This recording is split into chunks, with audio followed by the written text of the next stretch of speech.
আমি করিডোরে দাঁড়িয়েছিলাম, হঠাৎ ভেতর থেকে খুব ক্ষীণ একটা শব্দ, আবার সেই শিশুর কান্না। আমি দরজার দিকে তাকিয়ে দাঁড়িয়ে রইলাম। তারপর সেই মহিলার গলা, একই স্বর, একই নিচু ক্লান্ত উচ্চারণ, ওকে নিয়ে যাবেন না।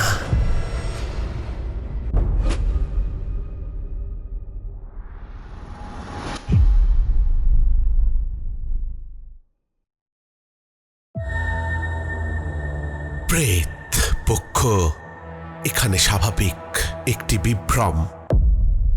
সকলকে স্বাগত জানাচ্ছি প্রেতপক্ষের 433 নম্বর এপিসোডে। আশা করি তোমরা সকলে সুস্থ আছো, ভালো আছো। আর আজকে শনিবার রাত 10টা বেজে গেছে। তোমরা সকলে হেডফোন কানে লাগিয়ে প্রস্তুত হয়ে গেছো ভয় পাওয়ার জন্যে। আজকের এপিসোডে যে দুটো ঘটনা তোমাদেরকে শোনাতে চলেছি, দুটো ঘটনাই আমার অদ্ভুত লেগেছে। কিন্তু এই ঘটনা যারা পাঠিয়েছেন তারা দুজনেই তাদের নাম প্রকাশে অনিচ্ছুক। তবে তাতে আমাদের কোনো অসুবিধে নেই, কেননা আমি প্রত্যেকবারেই বলি যে তোমাদের মধ্যে অনেকেই থাকে যারা নাম প্রকাশে অনিচ্ছুক থাকে। আমাদের কোনো অসুবিধে নেই তাতে। আমরা চাই ভালো ঘটনা যা আমাদের এন্টারটেইন করবে, কেননা প্রেতপক্ষ সবসময় বলে যে এই সব ঘটনা সবসময় তোমরা এন্টারটেইনমেন্টের জন্যই শুনবে। কোনো রকম কুসংস্কার বা অন্ধবিশ্বাস ছড়ানো প্রেতপক্ষের কাজ নয়। প্রেতপক্ষের কাজ শুধুমাত্র এইসব ঘটনার মাধ্যমে তোমাদেরকে এন্টারটেইন করা। শুরু করছি আজকের প্রেতপক্ষের 433 নম্বর এপিসোডের প্রথম ঘটনা। এই ঘটনাটা যেটা আজকে তোমাদের শোনাতে চলেছি সেটা এতদিন আমার ডায়েরি বন্দি ছিল, কারণ আমি নিজেও জানি না সেদিন রাতে আমি ঠিক কি শুনেছিলাম। আমি আমার নাম প্রকাশে অনিচ্ছুক, কিন্তু আমার পেশা জানাতে অনিচ্ছুক নয়।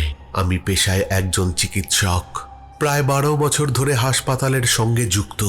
রাতের ডিউটি, জরুরি রোগী, আইসিইউর অ্যালার্ম, অক্সিজেনের শব্দ, এসব আমার কাছে নতুন কিছু নয়। এমনকি রাত 2-3টের সময় হাসপাতালের করিডোরে একা হাঁটার অভ্যাসও বহু বছরের। কিন্তু 2019 সালের নভেম্বরের সেই রাতটার পর থেকে একটা জায়গায় ঢোকার আগে আমি দুবার ভাবি। জায়গাটা ছিল উত্তরবঙ্গের একটি পুরনো সরকারি হাসপাতাল। নামটা ইচ্ছে করেই বলছি না। হাসপাতালের নতুন ভবন তৈরি হওয়ার পর পুরনো প্রসূতি বিভাগটি প্রায় 3 বছর ধরে বন্ধ ছিল। মূলত নতুন ওয়ার্ডে রোগী সরিয়ে নেওয়ার পর পুরনো ভবনটি আর ব্যবহার করা হতো না। মাঝে মাঝে স্টোর রুম হিসেবে ব্যবহার করা হতো কয়েকটা ঘর। পুরনো নবজাতক ওয়ার্ডটা সেই ভবনেরই 2য় তলায় ছিল। ঘটনাটা নভেম্বরের শেষ সপ্তাহের। সেদিন বিকেল থেকেই আকাশ মেঘলা ছিল। সন্ধ্যের পর হালকা বৃষ্টি হয়েছিল। রাত বাড়ার সঙ্গে সঙ্গে ঠান্ডাটাও বেশ বেড়ে গিয়েছিল। আমার ডিউটি ছিল রাত 8টা থেকে সকাল 8টা। রাত যখন প্রায় 1:40, এমার্জেন্সিতে সেদিন রোগীর চাপ খুব বেশি ছিল না। আমি ডিউটি রুমে বসে একটা পুরনো কেসের নোট লিখছিলাম। বাইরে করিডোরে দুটো টিউবলাইটের একটা মাঝে মাঝে কাঁপছিল। ঠিক তখনই নার্সিং স্টেশনে বসে থাকা একজন নার্স, যার নাম মিতা, আমাকে ডাকলো। স্যার। আমি বাইরে গেলাম। মিতা একটু ইতস্তত করে বলল, স্যার, উপরের পুরনো বিল্ডিংটা কি আজ কোনো কারণে খোলা হয়েছে?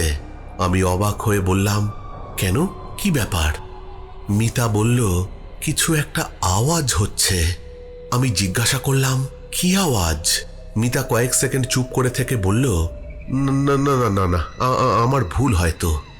আমি বললাম, আরে বলো কিসের আওয়াজ? মিতা বলল, বাচ্চার কান্নার মতো। আমি হেসে ফেলেছিলাম। এই হাসপাতালে রাত 1:40 বাচ্চার কান্না শোনা খুব অস্বাভাবিক কিছু নয়। মিতা মাথা নাড়ল, বলল, না স্যার, নতুন এনআইসিইউ তো নিচের দিকে। আওয়াজটা পুরনো বিল্ডিংয়ের দিক থেকে আসছে। আমি তখন বিষয়টা গুরুত্ব দিইনি। হাসপাতালে শব্দের উৎস অনেক সময় বোঝা যায় না। দূরের কোনো ওয়ার্ডের আওয়াজ বাতাসে প্রতিধ্বনিত হয়ে অন্য দিক থেকে আসতে পারে। আমি বললাম, কেউ কি উপরে কাজ করছে? মিতা জানালো, না স্যার, আমি অন্তত জানি না, আর কেউ গেলে আমি দেখতে পেতাম। আজ তো কেউ যায়নি। ঠিক তখনই আবার শব্দটা এলো, খুব ক্ষীণ একটা শিশুর কান্না। মাত্র 2-3 সেকেন্ড, তারপর সব চুপচাপ। আমি মিতার কথা শুনে হেসেছিলাম। এবার আর হাসি পেল না, কারণ শব্দটা সত্যি ওপরের দিক থেকে আসছিল। আমি ঘরে ঢুকে টর্চটা নিলাম। মিতা বলল, স্যার আপনি যাচ্ছেন? আমি যাব। আমি বললাম, না, তুমি এখানেই থাকো। পুরনো বিল্ডিংয়ের সিঁড়িটা হাসপাতালের মূল অংশ থেকে একটু আলাদা। সেখানে সাধারণত আলো জ্বালানো হয় না। সেদিনও সিঁড়ির প্রথম কয়েকটা ধাপ পর্যন্ত আলো ছিল, তারপর ঘুটঘুটে অন্ধকার। মোবাইলের টর্চ জ্বালিয়ে আমি ওপরে উঠলাম। সিঁড়ির দেওয়ালে স্যাঁতস্যাঁতে দাগ, কোথাও পুরনো রং উঠে গিয়ে সিমেন্ট বেরিয়ে আছে। বাতাসে একটা অদ্ভুত গন্ধ, পুরনো কাপড়, ভেজা দেওয়াল আর ফিনাইলের গন্ধ। দ্বিতীয় তলায় উঠতেই আমার মোবাইলে স্ক্রিনে সময়টা দেখলাম 1:47। সামনে লম্বা করিডোর, ডান দিকে পুরনো প্রসূতি ওয়ার্ড, বাঁদিকে নবজাতক ওয়ার্ড। দুটোরই দরজায় তালা থাকার কথা। আমি কয়েক পা এগিয়ে গেলাম, তারপর আবার শুনলাম, এবার একটু পরিষ্কার, একটা নবজাতকের কান্না। কিন্তু অদ্ভুত ব্যাপার ছিল, কান্নাটা যেন একই ছন্দে বারবার ফিরে আসছিল। 3 সেকেন্ড, তারপর খানিকক্ষণের বিরতি, তারপর আবার। আমি দাঁড়িয়ে শুনতে লাগলাম। একজন চিকিৎসক হিসেবে কোনো অলৌকিক ঘটনা ভাবা আমার কাম্য নয়, আর আমি তেমনটা ভাবিও নি। একটা দরজায় আমি কান রাখলাম।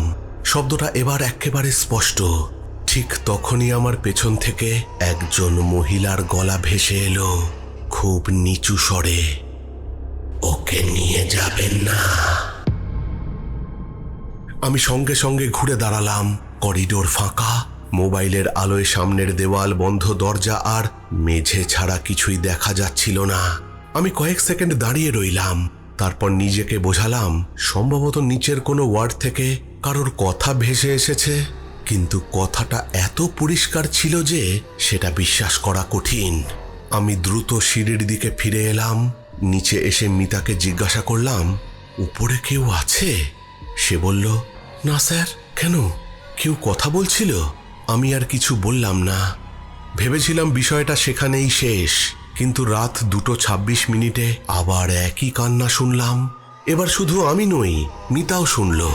আবার আমরা দুজন নার্সিং স্টেশনের সামনে দাঁড়িয়েছিলাম। শব্দটা যেন আমাদের পাশ দিয়ে চলে গেল, এক প্রান্ত থেকে অন্য প্রান্তে, তারপর আবার দূর থেকে ফিরে এলো। মিতা ফিস ফিস করে বলল, স্যার এটা কিভাবে হচ্ছে? আমি উত্তর দিতে পারলাম না। সেদিন রাতে আমি হাসপাতালের পুরনো রক্ষণাবেক্ষণ কর্মী নরেন্দাকে ফোন করলাম। তিনি প্রায় 25 বছর ধরে হাসপাতালে কাজ করতেন। আমি জিজ্ঞাসা করলাম, নরেন্দা, পুরনো নবজাতক ওয়ার্ডটা কবে বন্ধ হয়েছে? নরেন্দা কিছুক্ষণ চুপ করে থেকে তিনি বললেন, অনেক বছর। আমি জিজ্ঞাসা করলাম, ঠিক কত বছর? তিনি উত্তর দিলেন, 5-6 বছর তো হবেই। আমি জিজ্ঞাসা করলাম, ওখানে কোনো দুর্ঘটনা হয়েছিল? আবার নীরবতা। তারপর নরেন্দা বললেন, স্যার আপনি এসব এত রাতে জিজ্ঞাসা করছেন কেন? আমি বললাম, একটা শব্দ শুনছি। নরেন্দা এবার খুব নিচু গলায় বললেন, বাচ্চার কান্না। আমার বুকের ভেতরটা কেমন যেন ঠান্ডা হয়ে গেল। আমি জিজ্ঞাসা করলাম, আপনি জানলেন কি করে? তিনি উত্তর দিলেন না, শুধু বললেন, আপনি কাল সকালে আমার কাছে আসবেন, সব বলবো। আর এই বলে তিনি ফোনটা কেটে দিলেন। কিন্তু আমার কৌতূহল তখন বেড়ে গেছে। আমি পুরনো রেকর্ড রুমে গেলাম। প্রায় আধ ঘন্টা খুঁজে একটা পুরনো রেজিস্টার পেলাম। সেখানে কয়েক বছর আগের নবজাতক বিভাগের কিছু নথি ছিল। একটা পাতায় চোখ আটকে গেল। তারিখ 17 নভেম্বর। একজন মহিলা রোগীর নাম লেখা ছিল। তার শিশুকে জন্মের পর ইনকিউবেটরে রাখা হয়েছিল। নিচে লেখা, নিওনেট এক্সপায়ার্ড 143 আওয়ার্স। আমি অনেকক্ষণ সেই সময়টার দিকে তাকিয়েছিলাম। 1:43, যে সময়ের কাছাকাছি প্রথম কান্নাটা শোনা গিয়েছিল। কিন্তু তবুও সেটা কাকতালীয় তো হতে পারে। আমি পাতাটা বন্ধ করে দিলাম। পরের দিন সকালে নরেন্দা নিজেই আমার কাছে এলেন। বললেন, স্যার, আপনি যেটা শুনেছেন সেটা নিয়ে বেশি ভাববেন না। আমি বললাম, আমি রেজিস্টার উল্টে একটা ব্যাপার জানতে পেরেছি। তারপর সেই মহিলার কথা, সেই বাচ্চার ইনকিউবেটরে রাখার কথা, এক্সপায়ার্ড 0143 আওয়ার্স, সব কিছু নরেন্দাকে জানালাম।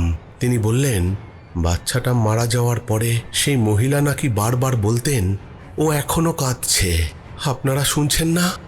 আমি নরেন্দাকে বললাম, এরকম তো হয়েই থাকে। বাচ্চার মৃত্যু কোনো মাই মেনে নিতে পারে না। তার ব্যাপারটা বুঝতে বেশ কিছুটা সময় লেগে যায়। নরেন্দা বললেন, শিশুটির মৃত্যুর সময় মা ওয়ার্ডে ছিলেন না, তাকে অন্য একটি কক্ষে রাখা হয়েছিল।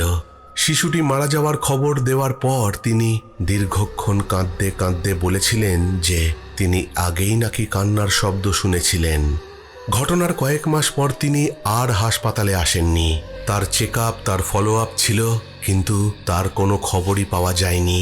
তারপরই পুরনো নবজাতক ওয়ার্ডটি ধীরে ধীরে বন্ধ হয়ে যায়। আমি অবশ্য এসবকে কোনো অতিপ্রাকৃত ঘটনার প্রমাণ হিসেবে নিইনি, বরং একটা বৈজ্ঞানিক ব্যাখ্যা খুঁজছিলাম। হাসপাতালের পুরনো পাইপলাইন, বায়ু চলাচলের নালী, পাশের ওয়ার্ডের শব্দ সবকিছু পরীক্ষা করা হলো, কিন্তু কান্নার ওই নির্দিষ্ট ছন্দের কোনো ব্যাখ্যা পাওয়া গেল না। ঘটনাটা প্রায় ভুলেই গিয়েছিলাম। একদিন আমাদের হাসপাতালের পুরনো ভবনটা ভাঙার কাজ শুরু হয়। আমি সেদিন সেখানে ছিলাম না, কিন্তু পরে এক সহকর্মী আমাকে একটা ছবি পাঠিয়েছিল। ছবিটা পুরনো নবজাতক ওয়ার্ডের। ভবন ভাঙার আগে কর্মীরা ঘরের ভেতরের কিছু পুরনো জিনিস বের করছিল। ছবির এক কোণে একটা পুরনো কাঠের আলমারি দেখা যাচ্ছিল, আর তার পাশে একটা ছোট লোহার ট্রেটার মধ্যে পড়েছিল একটা পুরনো রোগীর পরিচয়পত্র।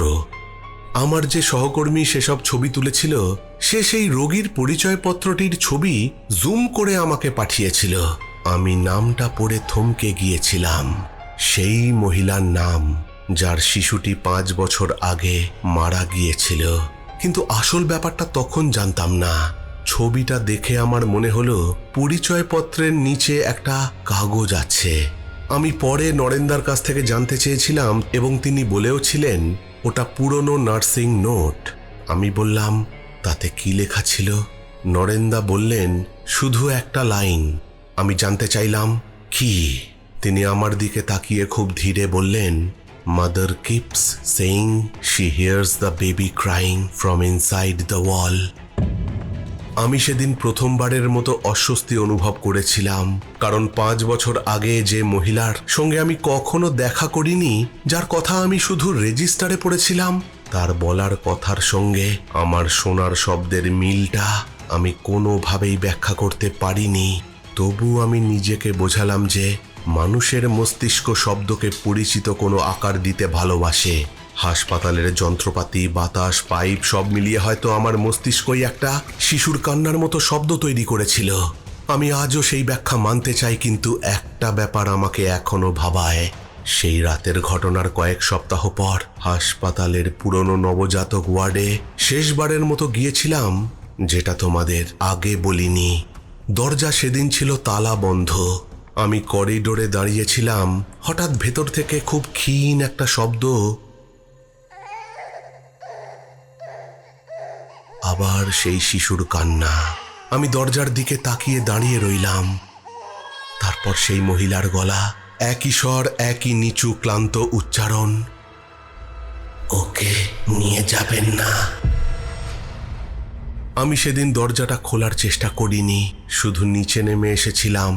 আজ এত বছর পরও আমি জানি না সেদিন রাতে আমি সত্যিই কোনো অস্বাভাবিক শব্দ শুনেছিলাম কিনা, নাকি একটা পুরনো হাসপাতালের শব্দকে আমার নিজের মস্তিষ্ক অন্য অর্থ দিয়েছিল। তবে একটা জিনিস নিশ্চিত, ওই নবজাতক ওয়ার্ডে কোনো বিদ্যুৎ ছিল না, কোনো ইনকিউবেটর চলছিল না, কোনো শিশু ছিল না, আর দরজার তালাটা বাইরে থেকে অক্ষত ছিল। আর সবচেয়ে অদ্ভুত ব্যাপার, এই সব ঘটনা ঘটার সময় আমি আমার মোবাইলের রেকর্ডারটা চালু রেখেছিলাম। হাওয়ার শব্দ, পায়ের শব্দ সব কিছুই সেই রেকর্ডারে রেকর্ড হয়েছে, কিন্তু সেই বাচ্চার কান্না, সেই মহিলার কণ্ঠস্বর কিচ্ছু রেকর্ড হয়নি। আমার ডাক্তারি মন আজও আমাকে বলে হয়তো সেই শব্দের কোনো স্বাভাবিক ব্যাখ্যা আছে, হয়তো আছে, কিন্তু সেই ব্যাখ্যাটা আমি আজও খুঁজে পাইনি। প্রেত পক্ষ এখানে স্বাভাবিক একটি বিভ্রম। কেমন লাগলো তোমাদের প্রথম ঘটনাটা? অদ্ভুত ক্রিপি একটা ঘটনা। মানে ব্যাপারটা এটাই বুঝলাম যে প্রত্যেক বছরের ওই দিনটাতে, যেদিন ওই বাচ্চাটা মারা গিয়েছিল, সেই দিনটাতেই ওই পুরনো নবজাতক ওয়ার্ডে কোনো রকম অ্যাক্টিভিটি বা কান্নার শব্দ শোনা যায়। হয়তো আরও কিছু ডিস্টারবেন্স হচ্ছিল, সেই কারণে পুরো ওয়ার্ড সেখান থেকে সরিয়ে নেওয়া হয়। সেটার কথা এখানে যিনি ঘটনা পাঠিয়েছেন তিনি লেখেননি, তবে আমার বিশ্বাস সেই কান্নার শব্দের সাথে সাথে আরও কিছু ডিস্টারবেন্স হয়তো ওখানে ছিল, বা কোনো প্যারানর্মাল ইনসিডেন্ট সেখানে অবশ্যই ঘটছিল, যার কোনো ব্যাখ্যা কারোর কাছে ছিল না। তাই জন্যেই সেই ওয়ার্ড সেখান থেকে সরিয়ে নেওয়ার পরিকল্পনা করা হয়েছিল। এক ফোঁটাও দেরি না করে চলে যাচ্ছি আজকের প্রেতপক্ষের 433 নম্বর এপিসোডের দ্বিতীয় ঘটনায়। ঘটনাটা আজ থেকে প্রায় 10 বছর আগের। তখন আমি একটা ছোট্ট বাংলা পত্রিকার জন্যে উত্তরবঙ্গের বিভিন্ন প্রত্যন্ত অঞ্চলে ছবি তুলতাম এবং সেখানকার মানুষের জীবনযাত্রা নিয়ে প্রতিবেদন লিখতাম। কাজটা খুব একটা রোমাঞ্চকর ছিল না, কিন্তু অজানা জায়গায় ঘোরার একটা আলাদা আনন্দ ছিল। সেই সূত্রেই একবার আমাকে যেতে হয়েছিল জলপাইগুড়ির কাছাকাছি একটা প্রত্যন্ত গ্রামে। গ্রামটার নাম আমি বদলে বলছি শালবাড়ি। গ্রামের একদিকে ঘন জঙ্গল, অন্যদিকে একটা সরু নদী। নদীটা বর্ষায় বেশ ফুলে উঠলেও শীতকালে অনেকটাই শুকিয়ে যেত। নদীর ওপর দিয়ে একসময় একটি সরু রেল লাইন গিয়েছিল। রেল লাইনটি বহু বছর আগে বন্ধ হয়ে গেছে। নতুন লাইন তৈরি হওয়ার পর পুরনো পথটি পরিত্যক্ত হয়ে পড়ে। সেই পুরনো রেল লাইনের ওপর ছিল একটা লোহার সেতু। গ্রামের লোকজন সেটাকে বলতো পুরাতন ব্রিজ। প্রথম দিন গ্রামে পৌঁছেই আমি ব্রিজটার কথা শুনেছিলাম। এদিক ওদিক থেকে চায়ের দোকানে বসে চা খেতে খেতে আমি জেনে নিয়েছিলাম যে ওই দিকে যাওয়ার রাস্তাটা কোনটা। তবে প্রত্যেকেই আমাকে বলেছিল যে দিনের বেলায় গেলে যাবেন, কিন্তু সন্ধ্যের পর পুরাতন সেতুর দিকে খবরদার যাবেন না। আমি হেসে বলেছিলাম, কেন, ভূত আছে নাকি? দোকানে বসে থাকা আরো 2-3 জন লোক একে অপরের মুখের দিকে তাকিয়ে আবার আমার দিকে তাকালো অবাক হয়ে। কেউ কিন্তু হাসলো না।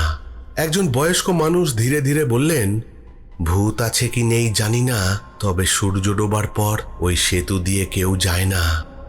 আমি ব্যাপারটাকে গ্রামের প্রচলিত কুসংস্কার ভেবেছিলাম। পরদিন দুপুরে ক্যামেরা নিয়ে একাই বেরিয়ে পড়লাম। ব্রিজটা গ্রামের শেষ প্রান্ত থেকে প্রায় 2 কিলোমিটার দূরে।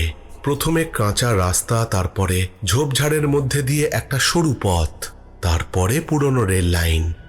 দুপুরের রোদে জায়গাটা একেবারেই ভয়ের মনে হয়নি, বরং বেশ সুন্দর। দুপাশে শাল গাছ, নিচে শুকনো ঘাস, মাঝখানে মরচে ধরা রেল লাইন চলে গেছে নদীর দিকে। ব্রিজের কাছে পৌঁছে দেখি লোহার কাঠামোর বেশিরভাগ অংশ এখনো অক্ষত। নিচে নদীর শুকনো পাথুরে খাদ। আমি কয়েকটা ছবি তুললাম। ব্রিজের মাঝখানে দাঁড়িয়ে চারিদিকে তাকিয়ে একটা অদ্ভুত ব্যাপার লক্ষ্য করলাম। সেতুটার ওপারে একটা পুরনো রেলওয়ে কেবিন ছিল, ভাঙাচোরা। দূর থেকেই বুঝতে পারলাম দরজা ভাঙা, জানলার কাঁচ নেই। সন্ধ্যের আগেই গ্রামে ফিরে এলাম। সেদিন রাতে চায়ের দোকানে বসে আমি সেখানকার লোকেদের ছবিগুলো দেখাচ্ছিলাম। হেসে তাদেরকে বললাম, ভূতের ছবি একটাও ওঠেনি, তবে সেই ব্রিজটা থেকে বেশ কয়েকটা ভালো ছবি তুলেছি।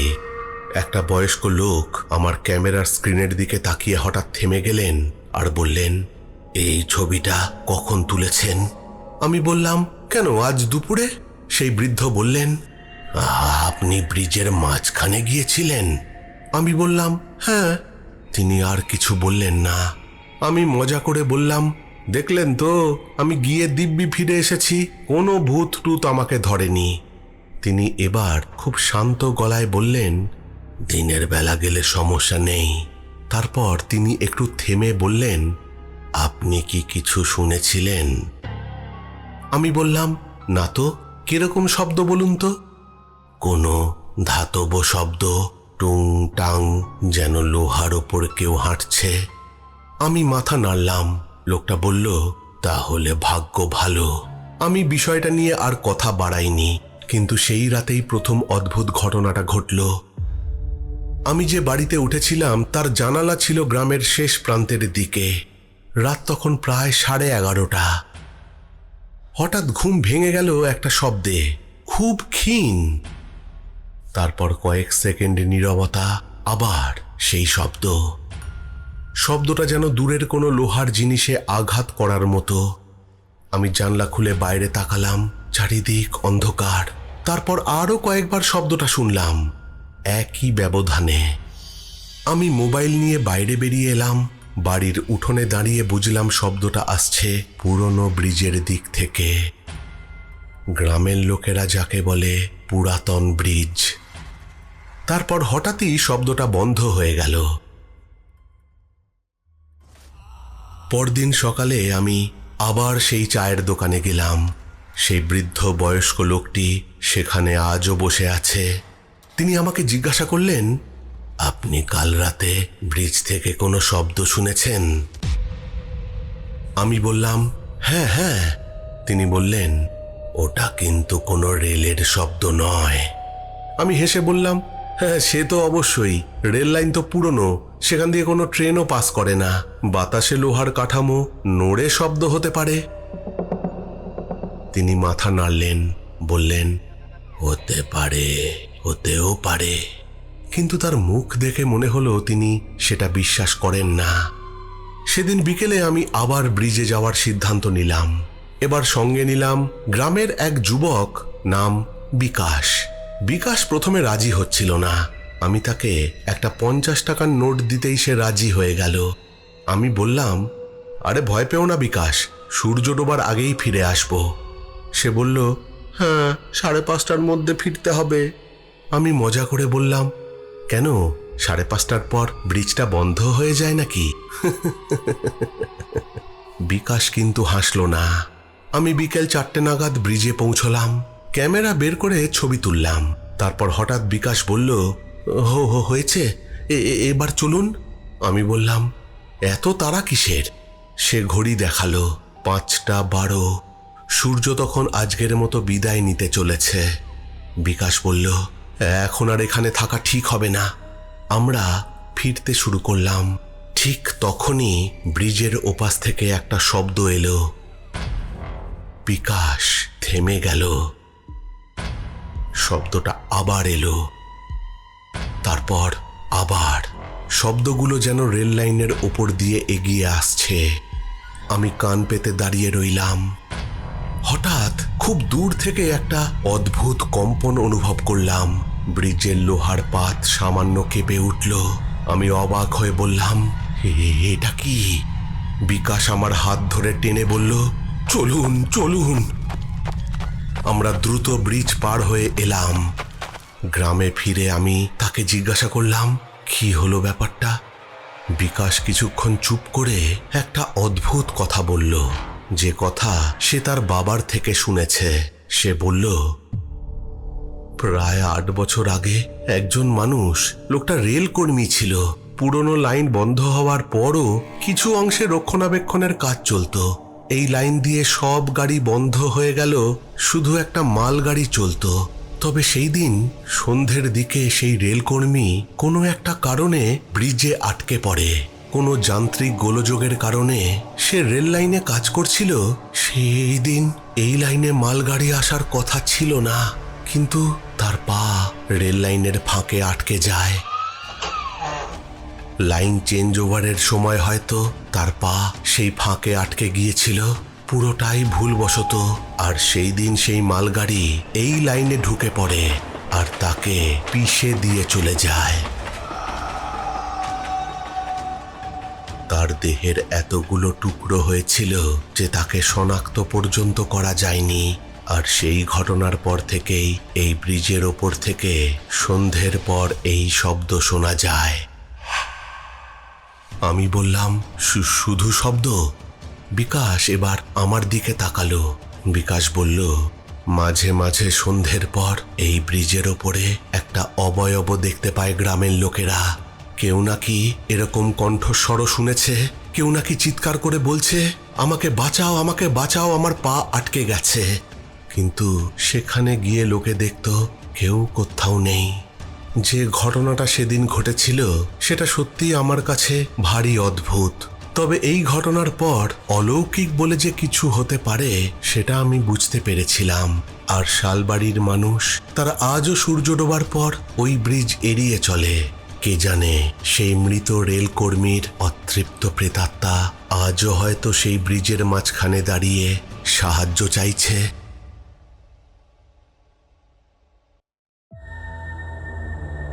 প্রেত পক্ষ এখানে স্বাভাবিক একটি বিভ্রম। অদ্ভুত অদ্ভুত একটা ঘটনা। আজকের দুটো ঘটনার মধ্যে কোন ঘটনাটা তোমাদের সব থেকে ভালো লাগলো অবশ্যই কমেন্ট করে জানাবে। তবে দুটো ঘটনা কিন্তু দু রকম। আর এরকম ব্রিজের ঘটনা আমি কিন্তু নর্থ বেঙ্গলে গিয়ে শুনেছি। ঠিক এই ধরনের ঘটনা নয়, একটু অন্য ধরনের কোনোদিন তোমাদেরকে শোনাবো। গজলডোবা অঞ্চলে বেড়াতে গিয়ে তিস্তা নদীর পাড়ে একটা হোটেলে আমি ওই লাঞ্চের জন্য গিয়েছিলাম। তখন ওই খেতে খেতে স্থানীয় একজন ভদ্রলোক আমাকে একটা কথা বলেছিলেন, মানে একটা ঘটনা বলেছিলেন আর কি। কোনোদিন তোমাদেরকে শোনাবো। চলে এসেছি একেবারে এপিসোডের শেষে, চলে যাব একটু শাউট আউটের দিকে। কমেন্ট করেছে বাবাই দাস, লিখেছে খুব খুব সুন্দর লাগলো ঘটনাটা রাজদা। কমেন্ট করেছে মোহাম্মদ মনজু ভুইয়া, অমিতা ঠাকুর। শান্তার দুনিয়া লিখেছে হাই রাজদা ভাই, আমি মধ্যম গ্রাম থেকে শুনছি, তুমি কেমন আছো? 431 নম্বর এপিসোডের ভয়ঙ্কর ঘটনা শোনার জন্য চলে এলাম। কমেন্ট করেছে মহাশ্বেতা দাস, লিখেছে খুব ভালো লাগলো, লাভলির অভিনয় ও গান খুব সুন্দর হয়েছে। কমেন্ট করেছে শেখ ইসমাইল, সমীর সরকার, নন্দিতা পাল, শিব মুভিজ, বাবলু ঘোষ, সুদেশনা সিনহার রয় আর নিবেদিতা হালদার কর। এই সবকটা কমেন্টই এসছিল সেই মেয়েটা মানুষ ছিল না। পদ্মা নদীর চরের গ্রামের শেষ কুড়ে ঘরের বিভীষিকা প্রেতপক্ষের 431 নম্বর এপিসোডকে উদ্দেশ্য করে। তাহলে আজকের মতো এখানেই শেষ করছি। ফিরে আসবো পরের সপ্তাহে নতুন কোনো ঘটনা নিয়ে। ততক্ষণের জন্য তোমরা সকলে ভালো থেকো। Love you all. টাটা।